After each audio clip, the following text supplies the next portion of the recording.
What's going on, guys? So today we're looking at this Balisong again. This is the Atropos knife from Russia. Beautiful Balisong, great user knife. I just did a video not too long ago about it. But in that video I had mentioned that it had no latch, and now it does. It has a latch. So I wanted to talk about this a little bit. I made this my project this morning, putting a latch on this particular knife. And it works. It's not the prettiest latch. It was definitely a pain in the butt to alter it, which I'm going to explain what I had to do here. So basically I was kind of flipping this around a little bit, and I was actually using it to cut up some cardboard for my garbage.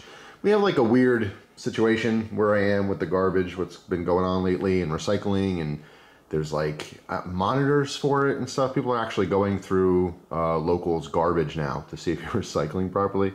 Long story short, I've always cut up my recycling stuff in my garbage, and I'm going to continue to do so.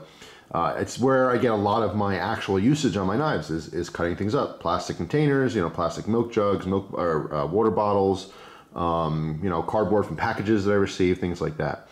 In today's day and age, we all have way more cardboard than we used to, thanks to places like Amazon and Walmart.com and eBay and wherever else you happen to shop. It's just packages, packages, packages. It's insane how many people just get packages on the regular compared to what it was maybe 10 years ago. But long story short, that means tons and tons of cardboard, which is good for me because I have to cut it. I have to cut it to see how these knives perform. So anyway, getting back to the knife here. I don't know why I went a little rant on cardboard and garbage. But yeah, I like a latch. I've always preferred a latch. I like certain things. I mean, even just the latch drop. It's one of my favorite moves where you pinch the latch and you give it a little flick down, and then you can open your knife. And then now that it's open and latched shut, there's no wiggle. So when I want to use the knife, it's actually staying stable and it's not kind of, wiggling back and forth. Not to mention, there's a whole different genre of, it's not really flipping, but it's open knife manipulation, where people are kind of, spinning these things around and, tossing it back in your hand and flipping it over. There's all kinds of stuff you could do with just an open knife. You don't need a Balisong for that. People do it with fixed blades. Some people do it with folders. That's a whole separate thing. It's like knife tossing, I guess, is the best way to describe that. Although I'm not actively practicing that, it just makes it kind of fun. If you're flipping a Balisong, you want to change up your routine a little bit. As you're flipping it, if you have a latch on there, you can lock it open, and you could do this different open and lock manipulations. So anyway, I was sitting around and I was using the knife, and I was actually thinking, like, I really want to put a latch on this, and I was thinking about contacting Atropos knife and seeing what it would cost to ship out another latch, which I still might do in the future because I like to have an actual latch that matches this. But what I decided to do was look through all of my stuff, and I found a latch many moons ago. Okay, like probably over 10 years ago. I had some crappy Balisongs that fell apart, and I knew that I had a latch somewhere because I saved it. I threw out the parts because it was like total junk. I'm talking $4 or $5 Balisongs, but I saved the latch, and I was able to find it. I have like a knife junk drawer that has some knife parts, some pocket clips, a bunch of teeny tiny little screws here and there for hardware, miscellaneous gear, all kinds of crap in there. And I was able to find that latch that I was talking about. So I went to go put it on, and it was not even close to the proper size for this knife. So my first problem was that this latch was way longer. Let me zoom in here so you can see it. It was way longer than what it is right now. Okay, so it probably went to the middle of this backspacer here.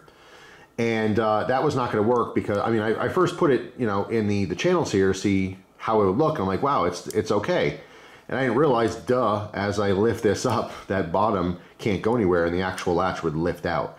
So the first thing I had to do was grind probably, I don't know, a 1/4 inch off the bottom of this latch so that it can actually rotate properly and not actually hit the spacer.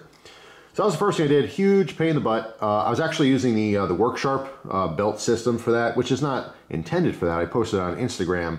I've used that machine so far for 4 different projects, nothing relating to sharpening knives, okay? I actually did sharpen some knives on it too. That's a whole separate thing.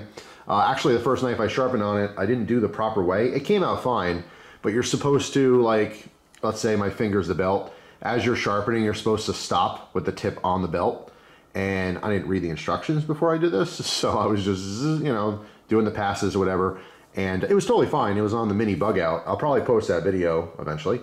And it didn't like deform the tip or anything, but it, you know, definitely not how you're supposed to use it.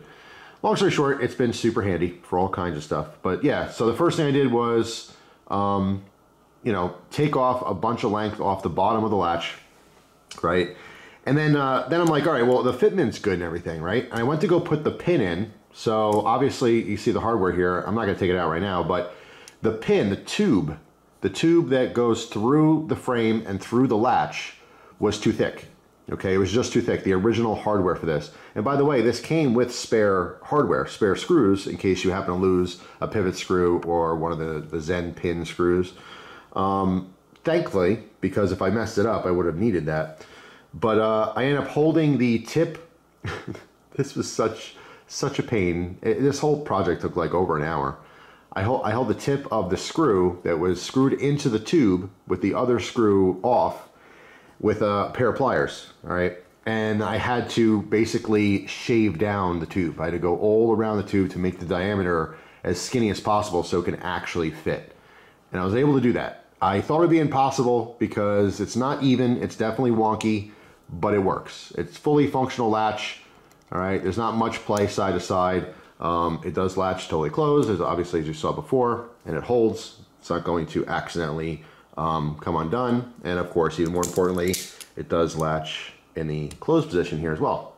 So I'm very proud of that, even though, you know, it's not super pretty. I might eventually take it off and polish it up, you know, like really, because the back part I kind of rounded, but I didn't spend a lot of focus on making it perfect to look good.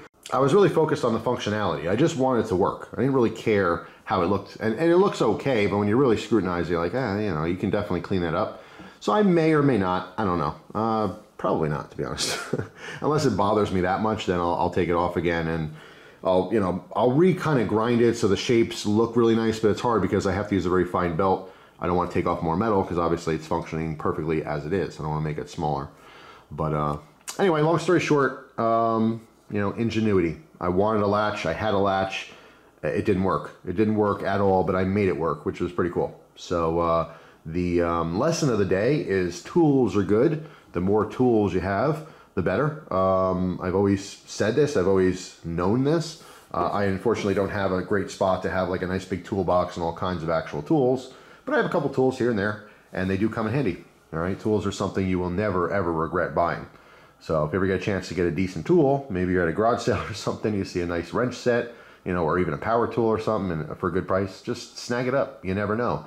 A little belt sander is a fantastic tool to have. Now, I used to have a little 1x42 belt sander, and I don't know what happened to it. I really have no idea. I think maybe it's packed away somewhere, you know, at family's house. But I don't really know. I have to go looking for it because, like I said, since I've gotten the Work Sharp, I've used that as just a generic belt sander, which totally is not what it's for at all. It doesn't even excel as a belt sander because I have to kind of freehand it. You know, I think they make an attachment. Someone had mentioned that they make an attachment for that, which I might have to look into. But I don't want to continue to use it as a belt sander. I want to use it just as a sharpening system. You know what I mean? But yeah, it's just one of those things. So I made it work. I got a little, you know, MacGyver, and I figured it out. So good for me. Yay for me. But yeah, I just want to share that with you guys just to, I don't know, encourage other people to experiment with things, you know. What's the worst thing that can happen? I messed up the latch, you know, and then I contact him and try to get a latch or just forget the idea of having a latch. But, you know, I want to share this experience with you guys. I'm sure a lot of you tinker with things all the time. I'm not generally a good tinkerer, if I can throw some quotes out there. Some things I successfully tinker with and other things I don't, you know, and sometimes I'll take something apart and I'm like, I have no idea how to put this back together. Other times I get lucky. Some people have a knack for that and some people just are horrible at that. I'm kind of in the middle, but I am very proud of myself for figuring out this little project because I am such a huge fan of a latch on a Balisong. So now I have one, which is very exciting for me. So anyway, that's all. Hope you guys have a fantastic day. Thank you so much for watching. If you guys ever made something for your knife, you know, maybe you didn't like a scale, you made a new scale for it, maybe, I don't know, you had to alter something to make it work for you, or you had to fix something that was broken, let me know down in the comment section. I'd love to hear from the other tinkerers out there. Successful tinkerers, anyway. And if you're unsuccessful, let me know. Did you ever break a knife? Did you ever try to fix something and just made it worse? I've done that too. I can tell you right off the top of my head, you know, sometimes when you have a pocket clip and the pocket clip kind of bends out, I'll take it off. I've done a video on this before, how to fix this, but I've had a pocket clip that bent out, it went too far, and I went to go bend it back and it just snapped. And I'm like, oh, great. You know, you have that kind of like wah, wah, wah moment, you know, but it happens. It's life. Not everything's awesome. So that's it for now. Hope you guys have a fantastic day. Share your experiences down below in the comment section about your tinkering with knives, whether they, you know, turned out good or bad. I'd love to hear it. So see you guys tomorrow with a brand new video. Take care.